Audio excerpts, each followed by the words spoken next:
আসসালামু আলাইকুম সম্মানিত ভিউয়ার্স, ইসমাইল বয়স 35 বছর। আমরা নাকের অপারেশন করছি তার দুই নাকের মাংস বৃদ্ধি অর্থাৎ HIT হাইপারট্রফি ইনফিল্ট্রামিনেট। আমরা এক সপ্তাহ আগে নাকের বাইরেটার পাশে একটা বেটনি আমরা অপারেশন করছি। আজকে ইসমাইলের নাকের স্প্রে খুলবো। হ্যাঁ, ইসমাইল দেখে তুমি ভয় পাবো না, ব্যথা পাবো না, ভয় পাবো না, ব্যথা পাবো না। তবে ইসমাইল একটু সিদ্ধাটা হলো একটু দিয়ে ঘাবড়ে যায়, একটু রক্ত দেখতে ইসমাইল ঘাবড়ে যায়। আমরা আগে সিদ্ধা কাটলাম,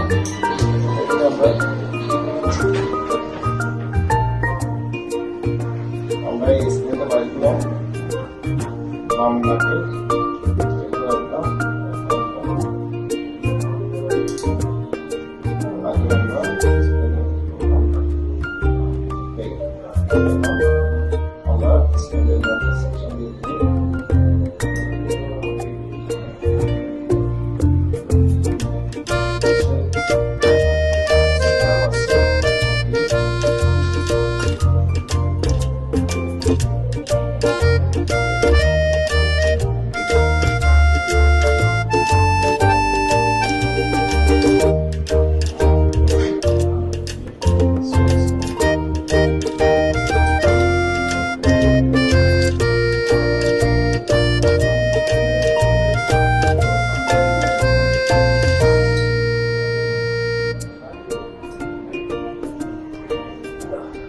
আমরা স্প্রিংটা বের করলাম, এখন নাক ওয়াশ করলে স্মেল ভালো হয়ে যাবে। আসসালামু আলাইকুম।